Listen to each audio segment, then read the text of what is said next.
This was 9.8 seconds is a record. Yes, sir. Yards. Yes, sir. Yes, sir. And then in 220 yards, you did 21.9 seconds. Yes. Wow. Wow. 64. So, wow. So this was the magic one then. 47 for Tokyo. Yes. House. October 1, 1964. Down on the track, the relay runners getting ready for the final of the men's 4x110 yards relay. Lane 7, Canada, and lane 8, right on the outside, the favourites, Ghana. Their first man to go is Addy. Hello, my name is Addy. I am almost 80 years old. I used to run for Ghana. In our time, it was Ghana first, and we wanted to put Ghana on the map, so we were inspired by our great former President Osagyefo Nkrumah. We have done a lot. We went to high school, did something there. We came to the university, broke a few records, set a few records. We went to the Olympic Games in '64 in Tokyo. We didn't get very far, but we got to the semi-finals. And then we went to the Commonwealth Games in Kingston, Jamaica. And fortunately for us, through our hard work, we got a gold medal in 1966. It has not been duplicated in Ghana since. So this is an opportunity for me to say, come into my realm, my little corner, and see what we have done in the name of Ghana and for Ghana. And so it will serve as an incentive for the younger ones coming to emulate, if possible. Thank you.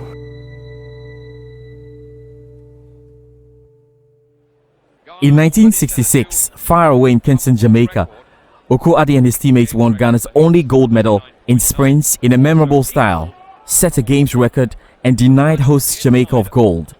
The 79-year-old legend, among a number of stars, ensured that Ghana's name was etched in the history books when the roll call of Commonwealth gold medalists is listed.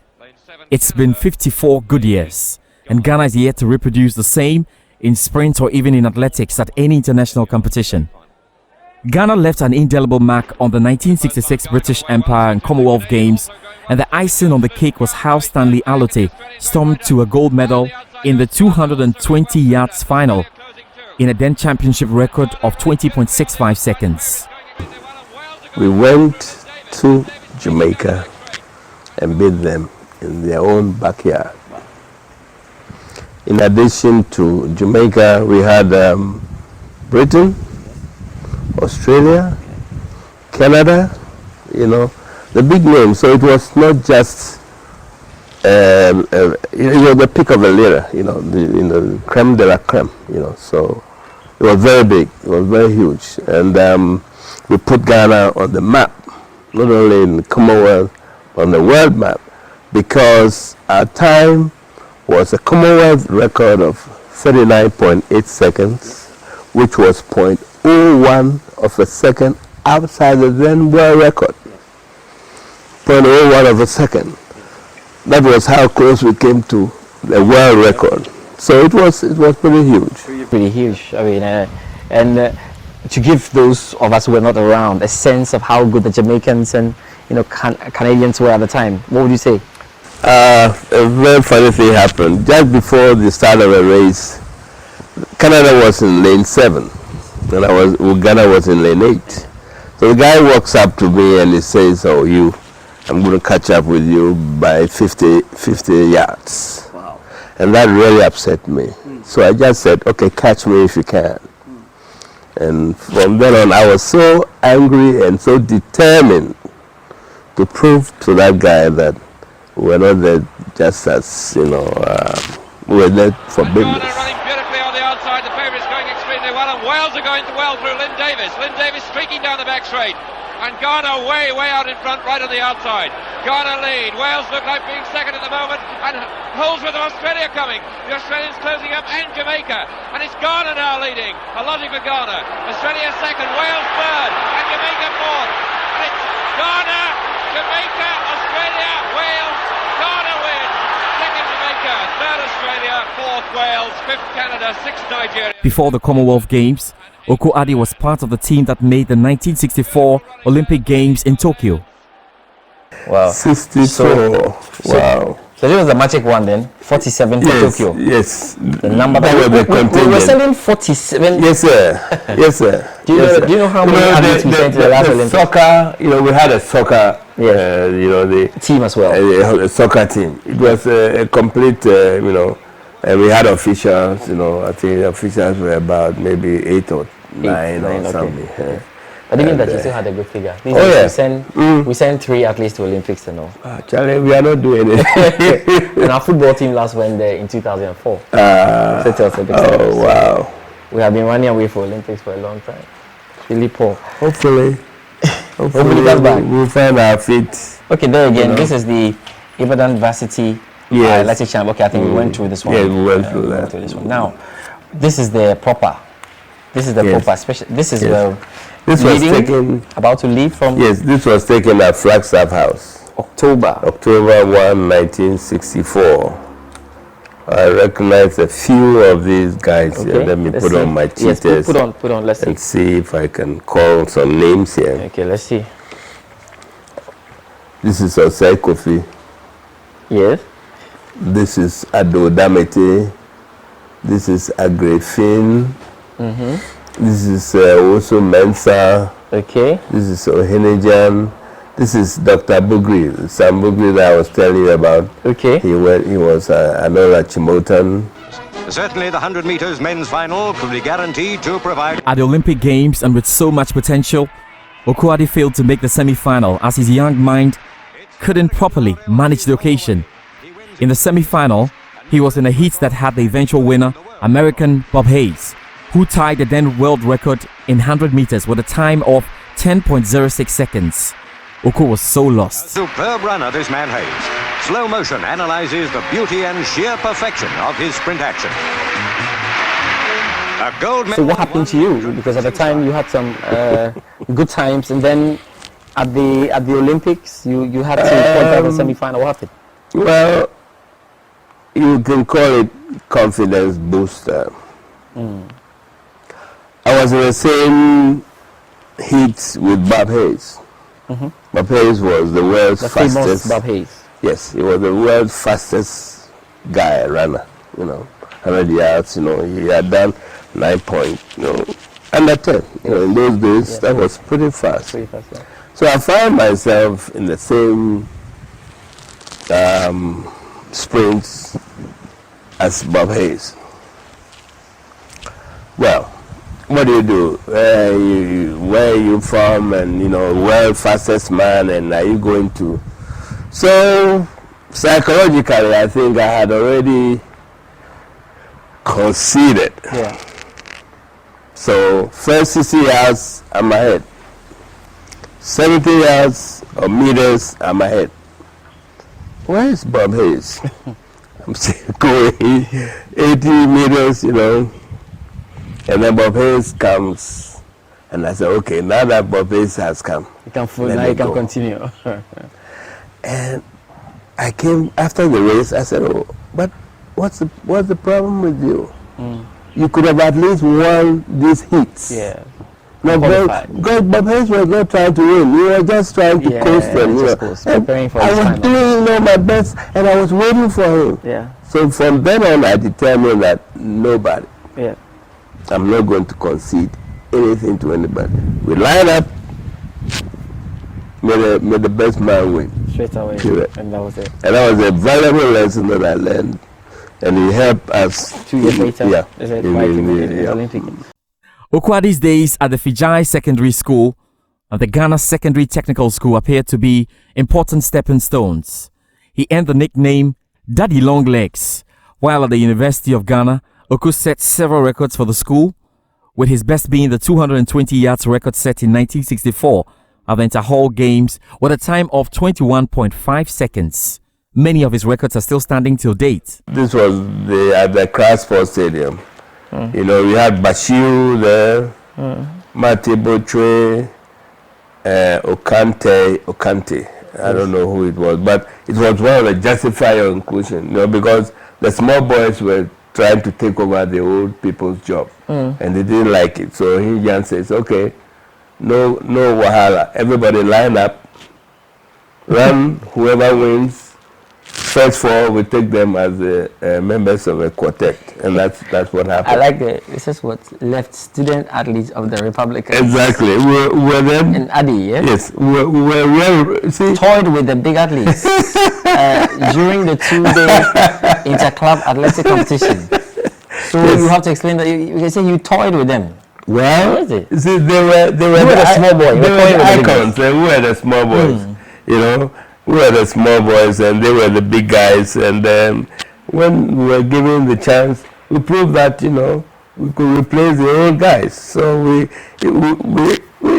the man said we toyed with them. They were serious. We were all serious, but we were young guys. We were more hungry. Yes. So they had gone to games and meets, and we hadn't done anything. So we had to prove that we belong. Okay? So you beat Micah Hayes. Isn't it? Yes. You beat Micah Hayes. We replaced all of those old guys. That's what I mean. So that's the reason why Hayes was not part of the Olympics team. Not the Olympics, but the Commonwealth Games thing. Okay. Because at that time, we had replaced the old guys. The student athletes. We had, we retired them. We retired all of them. Impressively on his wall in his lobby at home is a little hall of achievement, a collection of medals Oko won, as well as an album with all press cuttings chronicling his achievements. And all of this was created by his wife, another illustrious daughter of Ghana, the late Professor Marion Irama Addy, of the National Science and Maths Quiz fame. 30 seconds within which to give an answer. So let's start with I think the biggest one is there. Yes. This is the Commonwealth gold medal for the 66 4x110 meter relay. Okay. This was the West African University Games. This was a gold medal in the 100 yards. This is West African 4x100 meter relay. That was Legon. We placed third. Third, okay. Okay. This was me with a 220 with the West African Games. Okay. Gold medal. This was Ghana, Nigeria. It's a gold medal there. There's another one, silver, in the 4x10 relay with Ghana. And this one here is a 4x4 40 yards relay, was a gold medal, Legon. That's right. University Games. So from beating Jamaica, Canada, and the United States at international events in 1966, to barely qualifying for world meets and failing to challenge for medals, both at the Commonwealth and Olympics level, Ghana needs no telling. Athletics has taken a massive nosedive, and we wonder if there's any way back. Beautiful running there by the Ghanaians. Really splendid performance. They were the favourites for that, and they justified their favouritism. It feels more like Victory ceremony for the the problem is getting worse by the day. I think it's a combination of factors.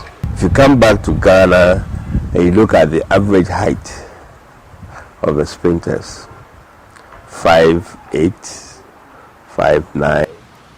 Look at the average height of world-class sprinters like Bolt, yeah. and them. They are 6-footers. Yeah, 6-footers. See, I was a 6-footer. Clearly. Alote was a 6-footer. J.A.D. was about 5'11". See, so it says something about physical attributes also.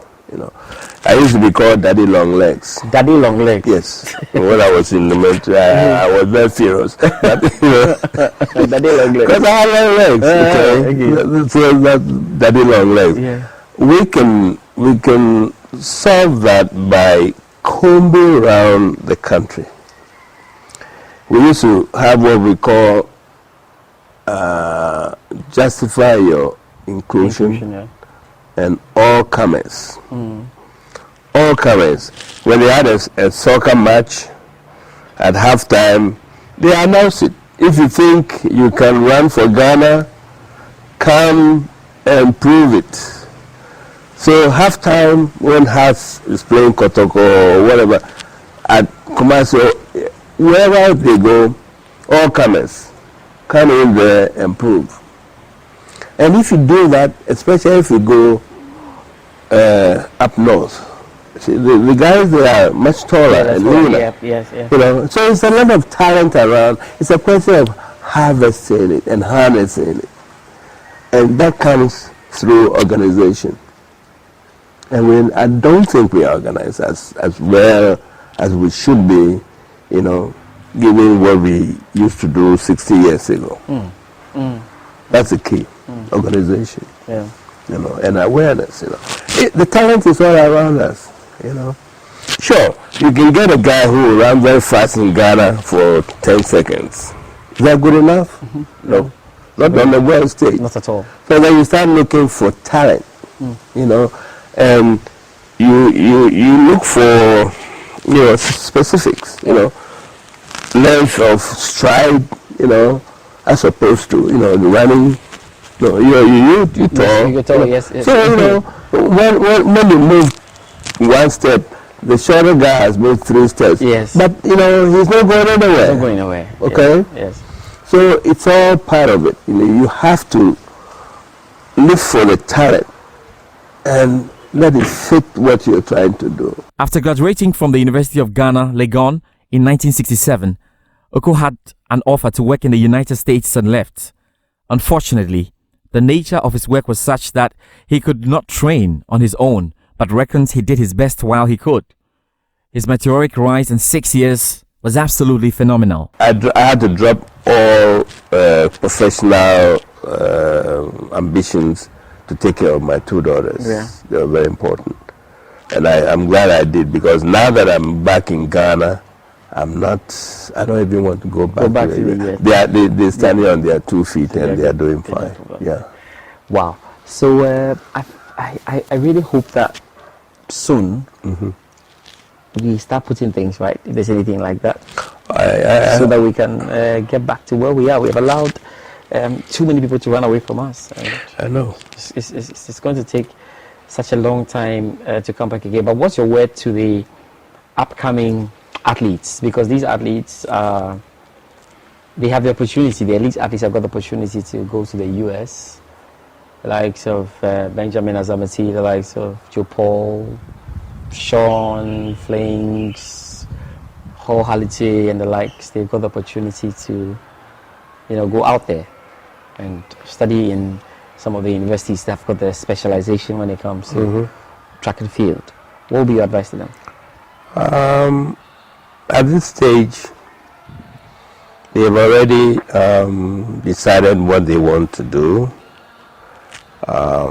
What I can add to it is that hard work, you know, nothing beats you. If you put in the time, you know, you get the benefits, you get the rewards. That's Rama wrote a book called Rewards. You know, you equate hard work, struggle, and so on, and at the end of it, you get the rewards. We work very hard, we train very hard.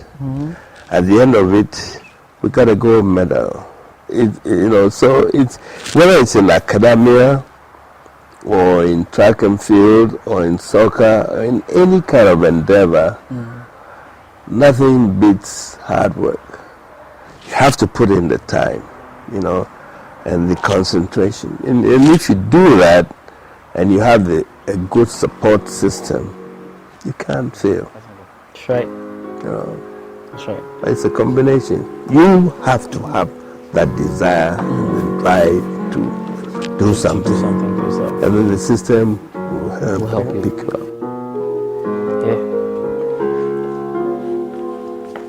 So this is what happens when you are slightly bored. You do A something. little bit, by heart. Yes.